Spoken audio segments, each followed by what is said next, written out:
My name is Tori, this is Novel Life, and welcome back to my channel. Today I have another romance recommendations video to share with you, and I'm going to be talking about some marriage of convenience romance recommendations. Now, most of the time you see marriage of convenience in historicals. All the ones I'm going to be talking about are all contemporary romances. If you were looking for darker romances and or contemporary romances that have a marriage of convenience, this video is for you. I just don't have any new historicals because I haven't honestly read a historical romance in almost a year. That's just not what I've been wanting to read. So with all that being said, let's just go ahead and jump into the romance recommendations. The first one I have is Terms and Conditions by Lauren Asher. I'm a big Lauren Asher fan. I will say I like her Dirty Air series over the Dreamland Billionaires, but I really did love Terms and Conditions. Basically, this is a workplace romance, marriage of convenience. They do have disability rep in here, which is dyslexia. Our female character has dyslexia. And basically, our female character is the assistant to our main male character. And the reason why they have a marriage of convenience is because Iris, who is our main female character, she is the assistant to Declan, our main male character. He has to get married because to get the inheritance from his grandfather, he has to do certain things that his grandfather have left in the will that he has. It's the whole thing with the whole series. It's the three brothers, right? And his is to get married by a certain age or by a certain time, which I like that in some, contemporary romances. But she sets up this woman to be, the person that he's going to marry, and it's all going great. And then all of a sudden she just walks out right before they're about to do a press conference saying that they're engaged, right?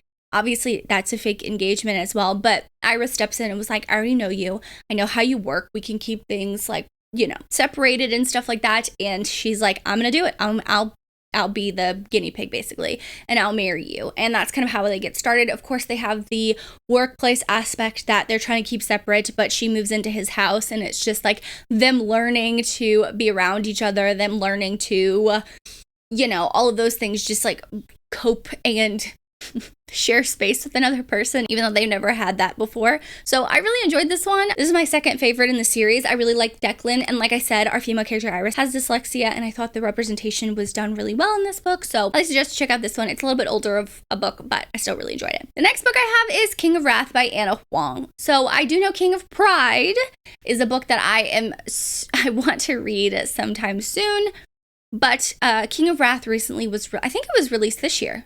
Yeah, it was this year, right? Months are just going by. Anyway, in this book, we see the characters very briefly in the Twisted series. So if you have read, I think it was Twisted Lies. Yeah, he's friends with Christian. So you get to see them kind of in the middle of their marriage of convenience. But it's more of an arranged marriage type thing. And they both get something out of it. But I will say that this book really dives into the fake engagement, which is an engagement of convenience.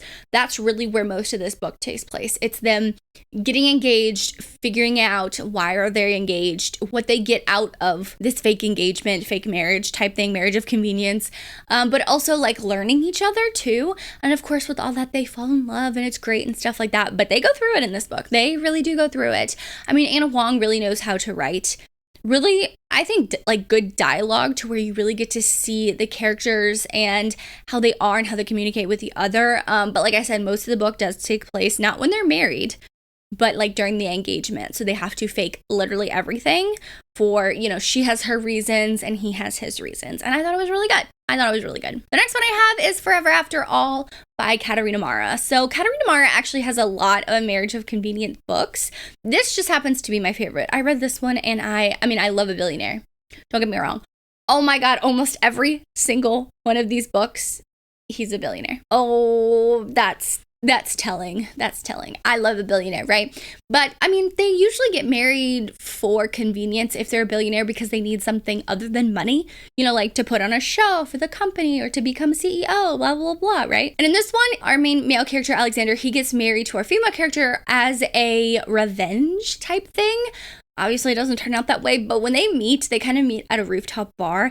She knows who he is because she remembers him from when she was younger. It is her brother's best friend. It was best friends when they were younger. Now she doesn't really know anything about him, but he doesn't recognize her because she looks obviously completely different from the teenage years that from her being a teenager. She obviously looks completely different. And when I tell you, he really tries to stick to his revenge, but it does not work out. Like, obviously, he caves and he starts feeling something for her. There is groveling in this book, which I appreciate. If someone does something wrong, whether the female character or the main male character does something wrong, they need to grovel. In this case, he does grovel a lot, and I personally really enjoyed it. She does not give in easily, so that's just another little tidbit. But this is probably one of my favorite kind of Rita Mara books that I've read.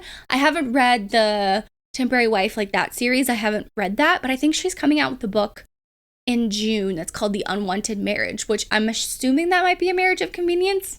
But she does have a lot of them. She writes those pretty well, so I've heard, but this is one of my favorites. The next one I have is one of my favorite billionaire romances, but also one of my favorite marriage of convenience books, and that is Fake Empire by C.W. Farnsworth. So I feel like this is such an underrated book by C.W. Farnsworth because they usually write a lot of small town romances, so you're not expecting this billionaire type thing to like, you know, be in her backlist, but I really loved it because both characters, female and male, are both billionaires. Like, they are two of the most wealthiest families, I think, in the United States, if not in New York City.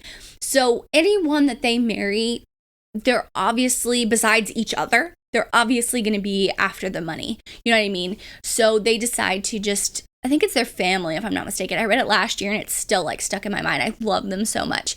And it's on the shorter side. I think it's like less than 300 pages. But either their families or they decide to get married to just, you know, say that they're married for I think he wants to become CEO or something like that. She wants to be taken a little bit more seriously, not just as this, you know, woman that's single but has a bunch of money and like doing all these things, which I'm like, okay, whatever.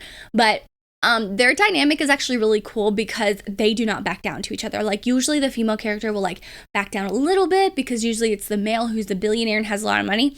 She has just as much money as him, so she is literally his equal in every way. It is so good, and I love it so much because he actually like backs down more in the book. Over the book, he like backs down a little bit and kind of like has her like lead the relationship, which I personally really enjoyed that dynamic. That's just something I really enjoyed. So if you're looking for that, definitely check out this book. It is so good. I feel like it's such an underrated book, and I want everyone to read it if you love billionaires and or if you love marriage of convenience and or if you love really badass female characters. Just saying. The next one I have is My Dark Romeo. So this is obviously darker romance. So it's contemporary, but it's on the darker side. Now, I have read this book. A lot of people have read this book, okay? And they're like, I hate it or I love it. You're either one or the other. There's very few people that are in between. But I had a really good time with this book when I read it. So basically, our female character is at this party. She comes from a very southern family. And they're at this party and she meets Romeo. Yes, that's his name. And they kind of, you know, hit it off. She's actually engaged to someone else, so she does have a fiance. And she's like, you know what? I'm going to do my own thing. I want to lose my V card, if you know what I mean, my way, basically. So she's like behind this curtain with Romeo. Comes to find out, he tricked her, put her in a compromising position. So now she has to break it off with her fiance. So now it's an ex-fiance, and now she has to get married to Romeo because her family is like, no, you disgraced our family. You know, very much of the historical vibes. Like back then, if someone was put in a compromising position, it's like you get married to that person. Romeo knew what he was doing, so it was all like part of the plan. This literally happens in the first like 3 chapters, so I'm not spoiling anything. And he basically takes her away to his home, I think in DC. So she's like away from her family, and she is bananas. All she wants is to be a mom, and he does not want kids. Obviously, that becomes a big thing. But they're like planning the wedding and getting everything together. They're forced to live together. They're forced to be in each other's spaces and all of this stuff, and they're trying to resist each other because he's just doing it for his revenge and stuff like that. And she's like, you know, like, I feel something towards him, and he's like caving too, and it's like this tension that's going back and forth. It was a really good time. I'm not gonna lie, it was a really good time. I listened to the audiobook. I think it was done really, really well. I don't know if I physically read this book, I don't know how I would feel about it. But I did listen to the audiobook, and it was a good time for me. So I would recommend this one. Just know it's a little bit on the darker side. There are some bananas things that happen. Bananas things, I'll tell you that. The last book I have is Twisted by Emily McIntyre. I talked about My Dark Romeo and Twisted kind of like at the same time because I read them back to back. And I would say the plot points of the book are similar in the way that it's like marriage of convenience and stuff like that, but she's not put in a compromising position. Actually, our female character in this book, her father is passing away. Well, passing away. He's dying of cancer. So if that's a trigger for you, just throwing that out there. It's very prevalent in this book. She does not have her mom. She lost her mom quite a bit ago, and basically her dad's best friend is our main male character. So this is like a Jasmine Jafar kind of reimagining type thing, but set in like a contemporary world, so there's a lot of money and stuff like that. Her father owns this company. He doesn't want to leave the company to her because he wants to leave it to someone who is capable, even though she is capable, but because she's a woman, he doesn't want to do that. I hate that. But our main male character is like, why don't we get married? I know your father would feel comfortable if I'm going to be the one taking care of you. You know, he can pass away knowing that you're well taken care of and all good and stuff like that. I can get my part of the company, and he can make sure that everything's good, before he dies, and you'll be well off and you can do your own thing, whatever you want to do. And she's like, fine, whatever. And they have really, really good banter. So if you're not, my Dark Romeo is just like bananas and crazy and wild.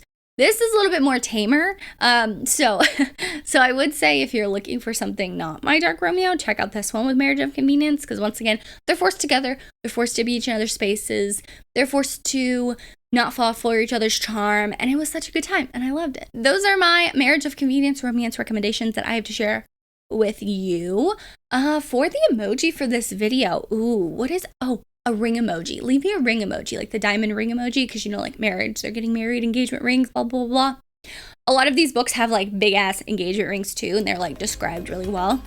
I love that because I like bling and stuff like that. That's just me. But yeah, leave me a like diamond ring emoji. But I want to say thank you so much for watching. Make sure you like and subscribe for more content for me. As always, I hope you're living a novel life, and I will see you in my next one. Bye guys.